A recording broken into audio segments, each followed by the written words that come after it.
പാവാട തയ്ക്കാനായിട്ട് ഞാൻ കട്ട് ചെയ്തെടുത്തിട്ടുണ്ട്. എല്ലാം ഒരു 3 ഇരട്ടി എന്നൊക്കെയാണ് പറയുന്നത്. 3 ഇരട്ടി തയ്ച്ചാൽ നമ്മൾക്ക് ഇവർ നല്ല ലൂസാണ് പറഞ്ഞിരിക്കുന്നത് പാവാട. അതുകൊണ്ട് 3 ഇരട്ടിയല്ല ഞാൻ എടുത്തിരിക്കുന്നത്. പാവാട നല്ല ഒരു ഞുറുവിട്ട് പാവാട തയ്ക്കാനാണ്. നമ്മൾ എത്ര ഇരട്ടി എടുത്താലും എത്ര വീതി എടുത്താലും നമ്മൾ മനസ്സിലാക്കേണ്ടതെന്ന് പറഞ്ഞാൽ ഇത് നമ്മൾ 4ആയിട്ടാണ് മടക്കിയിരിക്കുന്നത്. 4ആയിട്ട്, അതായത് അത് 2ആയിട്ട് മടക്കി. ഇപ്പോൾ 3 മീറ്റർ പാവാടയ്ക്കകത്ത് 32 വണ്ണം മതിയായിരിക്കുമല്ലോ 3 മീറ്റർ പാവാട എടുത്താൽ. അപ്പം നമ്മളത് 3 ഇരട്ടിയല്ല, നമുക്ക് 4 ഇരട്ടി കൂടുതൽ കാണും. അപ്പം ഇത് 4ആയിട്ട് മടക്കിയിട്ടു. ഇനി ഇറക്കം വേണ്ടത് 25ആണ്. 25ന് നമ്മൾ ഇവിടെ സാരിക്ക് തുമ്പുണ്ടല്ലോ, നമുക്ക് മടക്കി അടിക്കുകയൊന്നും വേണ്ട. അതുകൊണ്ട് നമ്മൾ 25 തന്നെ എടുക്കുന്നു, മടക്കി ഇട്ടേക്കുന്നു. നമുക്ക് ഇറക്കം 25ആണ്. 25 സാധാരണ തുണിയിൽ 25 എടുത്താൽ 25 ഇറക്കം പറഞ്ഞാൽ ആ 25 തന്നെ എടുക്കണം. കാരണം 2 ഇഞ്ച് നമ്മൾ താഴെ മടക്കി അടിക്കും. മടക്കി അടിക്കുന്നുണ്ടെങ്കിൽ മുകളിൽ 2 ഇഞ്ച് പടി വരും. ഇതിപ്പം നമുക്ക് താഴ്വശം തുമ്പുള്ളത് കൊണ്ട് നമ്മൾ -1 ഇഞ്ച് കുറച്ചെടുക്കുന്നു. 25ന് 1 കുറച്ചാൽ നമുക്ക് 24 കിട്ടി. ആ 24 ഇട്ട് കട്ട് ചെയ്യുന്നു.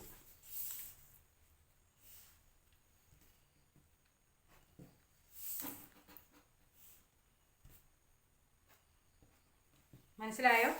വേറെ വെളിയിൽ നിന്ന് വാങ്ങിക്കുന്ന തുണിയാണ്, ഇത് ബോർഡ് ഇല്ല എന്നുണ്ടെങ്കിൽ നമ്മൾ എത്രയാണോ ഇറക്കം ആ എത്ര ഇറക്കം തന്നെ മൈനസ് ചെയ്യാതെ തന്നെ നമ്മൾ കാണണം. കാരണം എന്ന് വെച്ചാൽ ഇതിൻ്റെ മുകളിൽ പടി വരും. ആ പടിക്കിടെ അനുസരിച്ച് നമ്മളിവിടെ മടക്കി അടിച്ച് കൊടുക്കണം. ഇതിപ്പോൾ താഴ്വശം മടക്കി അടിക്കണ്ടല്ലോ, അപ്പം നമ്മൾ പടിയും കൂടെ വെക്കുമ്പോഴത്തേന് ഇറക്കം കൂടും. അതുകൊണ്ട് 1 ഇഞ്ച് നമ്മളിവിടെ കുറച്ച് കൊടുത്ത് ഇവിടെ 1/2 ഇഞ്ച് തയ്യൽ തുമ്പ് പോകും. അതുകൊണ്ട് 1.5 ഇഞ്ച് നമ്മൾക്ക് മേളിൽ പടി വരും. അപ്പം നമ്മൾ ഇറക്കം എത്രയാണോ, ബോർഡുള്ള തുണിയാണെന്നുണ്ടെങ്കിൽ നോട്ട് പ്രത്യേകിച്ച് എഴുതി വെക്കണം. നമ്മൾക്ക് ഇറക്കം എത്രയാണോ അതിൽ നിന്ന് 1 ഇഞ്ച് കുറച്ചെടുക്കുക. താഴെ മടക്കി അടിക്കേണ്ട തുണിയാണെന്നുണ്ടെങ്കിൽ അതേ അളവ് തന്നെ, എത്രയാണോ ഇറക്കം അത്ര അളവിട്ട് തന്നെ നമ്മൾ തുണി വെട്ടണം. വണ്ണം ഇവിടെ 25ആണ്. 25 + 3 ഇഞ്ച്. അപ്പോൾ എത്രയായി? കാരണം നമ്മൾ ചുറ്റളവ് നമുക്കിപ്പം 25 കിട്ടി. ആ 25 കറക്റ്റ് ഇറുകിയല്ലേ ഇരിക്കുന്നത്. അപ്പം നമ്മൾക്കൊരു 3 ഇഞ്ച് കൂടെ ലൂസ് കൊടുത്തിട്ട് 28, അല്ലെങ്കിൽ പോട്ടെ ഒരു 4 ഇഞ്ച് കൂടെ ലൂസ് വേണമെന്നുണ്ടെങ്കിലും 29. അപ്പം നമ്മൾ 29 എത്രയാണോ വണ്ണം എടുക്കുന്നത് അതിൻ്റെ 4/1 നമ്മൾക്ക് ഇവിടെ വരേണ്ടത്. നമ്മൾ എത്ര തുണി വീതി എടുത്താലും നമ്മളിത് 4ആയിട്ട് പോയിൻ്റ് ചെയ്യുന്നു. ഇവിടെ നേരെ മടക്കി ഇട്ടു, 4ആയിട്ട് മടക്കി ഇട്ടിട്ട് ആ 4 സൈഡിൽ നമ്മൾ പോയിൻ്റ് കൊടുക്കുന്നു. മനസ്സിലായോ? അപ്പം 4 പീസായിട്ടായിരുന്നു വരുന്നത് അല്ലേ. 4 വശത്ത് നമുക്ക് പോയിൻ്റ് കിട്ടിയിട്ടുണ്ട്. ഇവിടെ 1, പിന്നെ ഇവിടെ 2, പിന്നെ തിരിച്ച് മടക്കി വരുമ്പോൾ 4 വശം. അപ്പോൾ എന്ത് ചെയ്യണം, നമുക്കിപ്പം 30 വണ്ണം കിട്ടണമെന്നുണ്ടെങ്കിൽ ഇവിടെ വരെ ഇടുന്ന പ്ലേറ്റുകൾ നമ്മൾക്ക് 7.5 മതി. നമുക്ക് 21 ഉണ്ട്. അപ്പോൾ പ്ലേറ്റ് ഇട്ട് വരുമ്പോൾ ഒരു സൈഡിൽ ഈ പോയിൻ്റ് എടുത്തെടുത്ത് 7.5 വരണം. ആ 4 പോയിൻ്റ് കൊടുത്തിട്ടുണ്ട്. അപ്പോൾ 7.5, 7.5, 15, 15, 30 നമുക്ക് കിട്ടും. എത്ര വീതി ഉണ്ടെങ്കിലും എത്ര ഇതുണ്ടെങ്കിലും നമ്മൾക്ക് അതനുസരിച്ച് ഉള്ള പ്ലേറ്റ് ഇട്ട് കൊടുത്തേച്ചാൽ മതി. ഇപ്പം ഇത്രയും വണ്ണമില്ല, ഇത്രയും വീതി ഇല്ല, അങ്ങനെ ഉണ്ടെന്നുണ്ടെങ്കിൽ അതിൻ്റെ 3 ഇരട്ടി എടുത്താൽ ഓരോ ഇഞ്ച് പ്ലേറ്റ് ഇട്ട് നമുക്ക് ഇട്ട് കൊടുക്കുക. അപ്പോൾ അല്ലെങ്കിൽ ഇപ്പോൾ 2 ഇഞ്ച് വീതി ആണെങ്കിൽ 2, ഇവിടെ നിന്ന് ഇങ്ങനെ 2, 2, 2 നമ്മൾ പോയിൻ്റ് ചെയ്ത് കൊടുക്കണം. 4, 6, 8, 10, 2 ഇഞ്ച് വീതിയാണെങ്കിൽ 12, അങ്ങനെ പോയിൻ്റ് ചെയ്ത് കൊടുത്തിട്ട് കണ്ട ഈ ഓരോ പോയിൻ്റ് വരും തോറും നമ്മൾ ഇങ്ങനെ മടക്കി വെച്ചിട്ട് അങ്ങോട്ട് തയ്ച്ചു കൊടുക്കണം. നിവർത്തിയിട്ടു നിവർത്തിയിട്ടാൽ കണ്ടോ ഈ പോയിൻ്റ് തന്നെ ഈ പോയിൻ്റിലോട്ട് വന്നു. പിന്നെ അടുത്ത പോയിൻ്റ് പിടിച്ചിട്ട് അടുത്ത പോയിൻ്റിലോട്ട് വന്നു.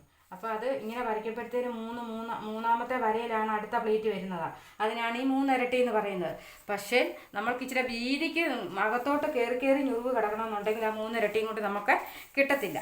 അപ്പം ഒത്തിരി തുണി തന്നിട്ട് ഞങ്ങൾക്ക് നല്ല പ്ലേറ്റ് ഇട്ട് വീതിയുള്ള പ്ലേറ്റ് ഇട്ട് തരണമെന്ന് പറയുകയാണെന്നുണ്ടെങ്കിൽ ചെയ്യേണ്ട കാര്യമെന്ന് പറഞ്ഞാൽ 4ആയിട്ട് മടക്കിയിട്ട് നമ്മളിത് പോയിൻ്റ് ചെയ്ത് കൊടുത്തു. എത്രയാണോ വണ്ണം അതിൻ്റെ 4/1 കണ്ടിട്ട് +3 ഇഞ്ചിട്ട് തയ്യൽ തുമ്പിട്ട് കൊടുക്കണം. അപ്പോൾ കൂട്ടണം. 25 ആണെന്നുണ്ടെങ്കിൽ 28 ഇടണം, അല്ലെങ്കിൽ 29 ഇടണം. അപ്പോൾ അതിൻ്റെ 4/1 28ൻ്റെ 4/1 കണ്ടാണ് നമ്മളിവിടെ പ്ലേറ്റ് ഇട്ട് കൊടുക്കേണ്ടത്. അപ്പോൾ വണ്ണം അടിക്കാൻ മനസ്സിലായാലും. ഇനി നമ്മൾ മുകളിലത്തെ പടി പിടിപ്പിക്കാം. നമ്മൾ കൊച്ചു പിള്ളേരായിട്ട് പടി പിടിക്കാൻ നമുക്ക് ഇച്ചിരി തിളക്കമുള്ളതൊക്കെ കട്ട് ചെയ്ത് ഞാൻ എടുത്തിട്ടുണ്ട്. അപ്പോൾ ഇത് 28 ഇഞ്ച് വണ്ണമാണ്. ഈ 28 ഇഞ്ച് വണ്ണത്തിൽ നമ്മൾ പടിയാണെങ്കിൽ നമുക്ക് മടക്കി അടിക്കാനുള്ളതാണ്. പിന്നെ നമ്മൾ തുമ്പ് അടിച്ചു കൊടുത്തിട്ട് ഞാൻ തയ്ച്ച് കാണിക്കാവേ. പടി എപ്പോഴും നമ്മൾ എടുക്കേണ്ടത് 3 ഇഞ്ച് വീതിയാണ്.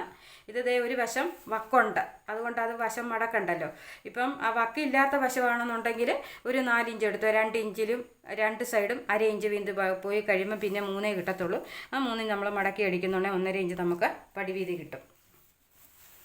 നമുക്ക് അടുത്ത വീഡിയോയിൽ നമ്മൾക്കിത് തയ്ച്ച് ഞാനിത് ഇടാം. പാവാടയും ബ്ലൗസും കൂടെ തയ്ച്ച് ഇട്ട് കാണിക്കാം.